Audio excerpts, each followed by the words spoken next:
Hello learners, आप लोगों के लिए बहुत मेहनत करके फिर से एक नए वीडियो लेकर आ गया हूँ। इस वीडियो में मैं क्लास 12 के पॉलिटिकल साइंस के MCQ क्वेश्चन लेकर आ गया हूँ, क्योंकि आपका भारी डिमांड है कि सर आप पॉलिटिकल साइंस का जल्द से जल्द कराइए। अगर आप वेस्ट बंगाल बोर्ड क्लास 12 के स्टूडेंट हैं और 2025 में एग्जाम दे रहे हैं तो ये वीडियो बस आपके लिए है। मैं इसके पहले पार्ट 1 वीडियो बना दिया हूँ, जिसमें 1 से लेकर 134 MCQ क्वेश्चन में कराया हूँ। आज मैं 134 से लेकर 100+ फिर आज मैं MCQ कराने वाला हूँ।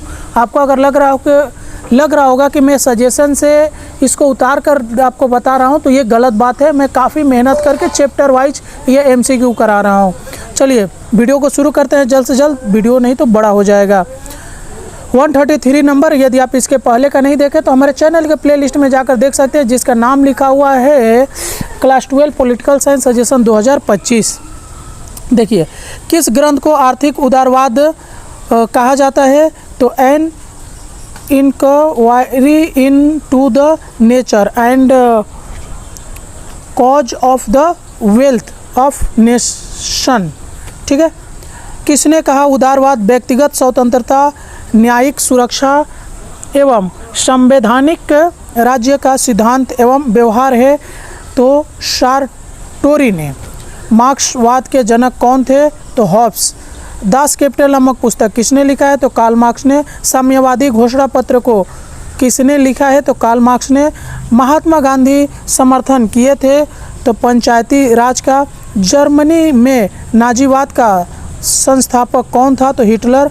गांधी जी के दर्शन का अक्षुब्य भाग है? तो सत्य और अहिंसा। गांधी के स्वप्न का आदर्श क्या था? राम राज्य। मार्क्सवाद का आधार है द्वंद्वात्मक भौतिकवाद। राज्य विहीन प्रजातंत्र के प्रणेता कौन थे? तो महात्मा गांधी। एक सदनवाद के समर्थक कौन थे? तो लॉर्ड ब्राइस। एक वास्तविक शासन कौन थे? तो भारत के प्रधानमंत्री। यदि उच्च सदन निम्न सदन के साथ सहमत होता है, यह व्यर्थ है कि यदि वह असहमत हो तो खतरनाक है। इस कथन के प्रवक्ता है तो अबे CS। व्यवस्थापिका की उच्चतर सदन अपील के उच्चतम न्यायालय के रूप में कार्य करता है? तो ब्रिटेन में। स्पिरिट ऑफ द लॉ किताब किसने लिखी है? तो मॉन्टेस्क्यू। शक्ति पृथक्करण सिद्धांत के प्रमुख अग्रदूत कौन थे? तो मॉन्टेस्क्यू। संयुक्त राज्य अमेरिका के विधान मंडल के उच्च सदन को कहा जाता है? तो सीनेट। संयुक्त राज्य अमेरिका के व्यवस्थापिका के निम्न सदन को कहा जाता है? जन प्रतिनिधि सभा। ब्रिटिश संसद के निम्न सदन को कहा जाता है? तो हाउस ऑफ कॉमन्स। एकात्मक कार्यपालिका का एक उदाहरण है अमेरिका का राष्ट्रपति। एक सदनीय विधानमंडल में एक राज्य होते हैं चीन। आनुवंशिक शासक में पाया जाता है? तो ग्रेट ब्रिटेन। नौकरशाही एक कार्यपालिका है अस्थाई। संयुक्त राज्य के विधायिका को कहा जाता है कांग्रेस। शक्ति की पृथक्करण नीति को में ग्रहण किया गया है? तो ब्रिटेन में।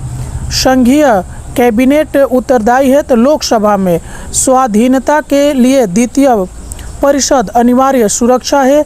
तो यह किसके द्वारा कहा गया है? तो लॉर्ड एक्टन के द्वारा। गैर राजनीतिक या अस्थायी प्रशासक है? तो नौकरशाही व्यवस्था के सदस्य। एक सदनात्मक व्यवस्थापिका वाले देश का नाम है चीन। ब्रिटेन का संवैधानिक प्रधान है राजा रानी। अमेरिका राष्ट्रपति राष्ट्र के प्रधान है संवैधानिक। सरकार का तृतीय अंग है तो न्यायपालिका। व्यवस्थापिका की जननी कही जाती है ब्रिटेन पार्लियामेंट। द्विसदनात्मक व्यवस्थापिका सर्वप्रथम आरंभ हुआ था? तो ब्रिटेन में। किसने कहा हाउस ऑफ लाइट पूंजीपतियों का किला है? तो राम सैम्यूर ने। ब्रिटेन का राज्य या राजा या रानी उदाहरण है वंशानुगत का। अमेरिका के संविधान के रचना के समय किसने शक्ति पृथक्करण की नीति का समर्थन किया था? तो हैमिल्टन ने। किस प्रकार के सरकार में व्यवस्थापिका और कार्यपालिका को समान शक्ति प्राप्त है? तो अध्यक्षीय शासन व्यवस्था में। रूसी संसद के एक कक्ष का नाम है नेशनल ड्यूमा। स्विट्जरलैंड के संसद का उच्च सदन है काउंसिल ऑफ स्टेट्स। फ्रांसीसी संसद के निम्न सदन का नाम क्या है? तो जातीय सभा। रूसी पार्लियामेंट का उच्च सदन है तो फेडरेशन काउंसिल। ब्राज़ील के संसद का प्रथम कक्ष है तो यूनाइटेड नेशन सीनेट। सबसे शक्तिशाली न्यायपालिका है संयुक्त राज्य अमेरिका का। किस देश में जो न्यायपालिका कहती है वही संविधान है? तो संयुक्त राज्य अमेरिका में।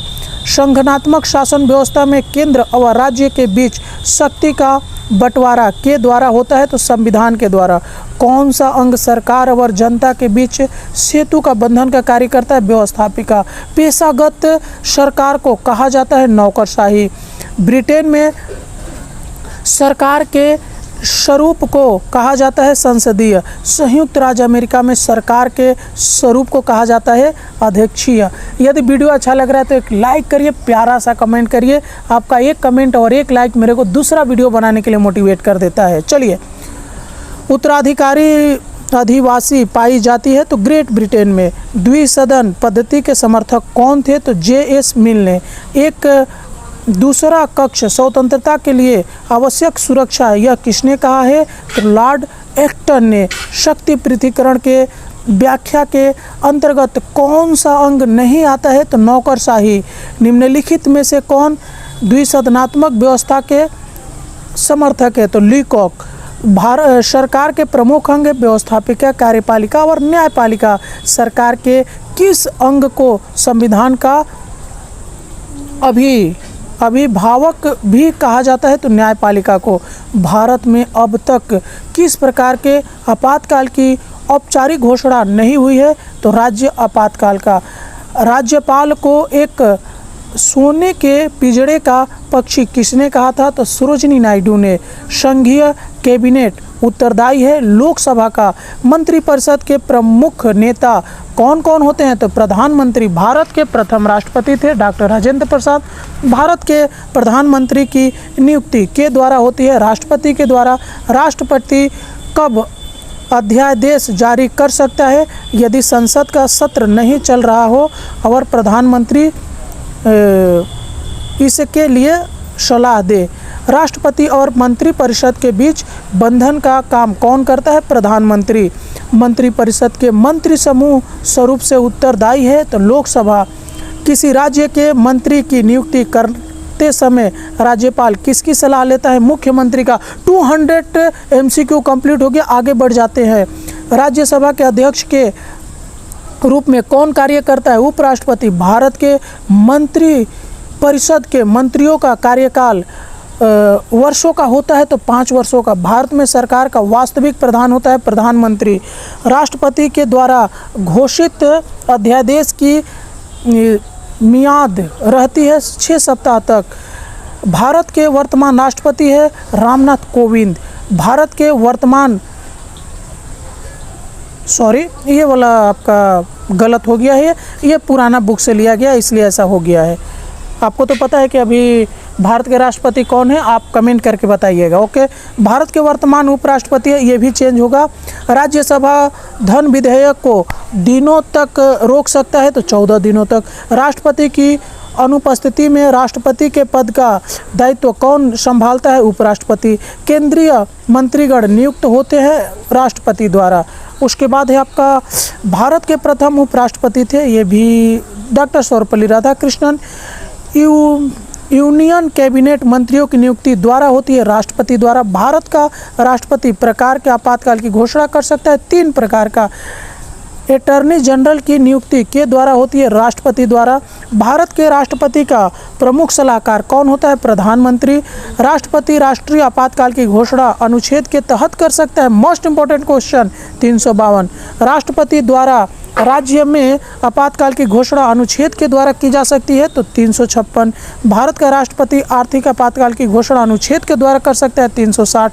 राष्ट्रीय संविधान के अनुच्छेद के आधार पर राष्ट्रपति के हाथों में केंद्र सरकार की शक्तियां है अनुच्छेद 53 के द्वारा। भारत के संविधान में राष्ट्रपति के चुनाव की प्रक्रिया को शामिल किया गया है तो आयरलैंड के संविधान से। भारत के राष्ट्रपति के द्वारा चुने जाते हैं लोकसभा का लोकसभा एवं राज्यसभा के निर्वाचित सदस्य एवं राज्य विधानसभा के सदस्य। राज्यपाल उत्तरदायी होते हैं राष्ट्रपति के। राज्य के विधानसभा को कौन भंग कर सकता है? तो राज्यपाल। उसके बाद मुख्यमंत्री के कार्यकाल की औसत अवधि क्या है? 5 वर्ष। भारत का संवैधानिक प्रधान कौन होता है? राष्ट्रपति। राज्य के कार्यपालिका का संवैधानिक प्रधान कौन होता है? गवर्नर। किस अनुच्छेद के आधार पर गवर्नर राष्ट्रपति को किसी राज्य में राष्ट्रपति शासन लगाने की सिफारिश कर देता है? तो अनुच्छेद 356 के द्वारा। मुख्यमंत्री की नियुक्ति कौन करता है? राज्यपाल। भारत में सरकार का नाम मात्र का प्रधान है तो राष्ट्रपति होता है। राष्ट्रपति एंग्लो भारतीय परिवार से व्यक्ति को लोकसभा में मनोनीत कर सकता है। 2 संसद के अधिवेशन का आह्वान के द्वारा किया जाता है? राष्ट्रपति के द्वारा। राष्ट्रपति के चुनाव से जुड़ा अनुच्छेद है, अनुच्छेद 55 है। संविधान का अनुच्छेद जो राष्ट्रपति को पद त्याग के लिए संबंधित है तो अनुच्छेद 74 है। संसद के दोनों सदनों का संयुक्त अधिवेशन द्वारा बुलाया जाता है? राष्ट्रपति के द्वारा।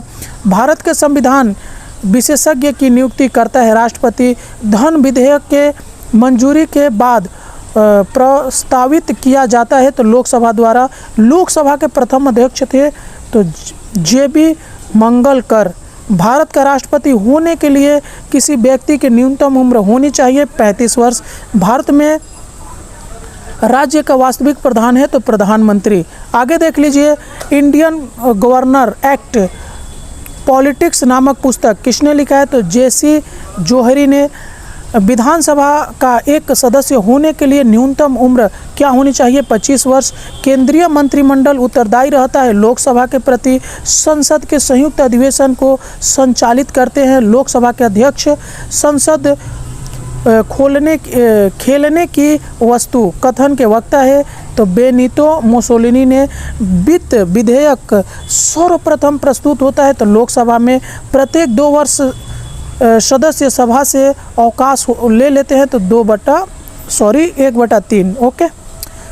भारतीय संविधान के लिए अनुच्छेद में राष्ट्रपति एवं उपराष्ट्रपति के निर्वाचन संबंधी बातों का उल्लेख है तो 53वां।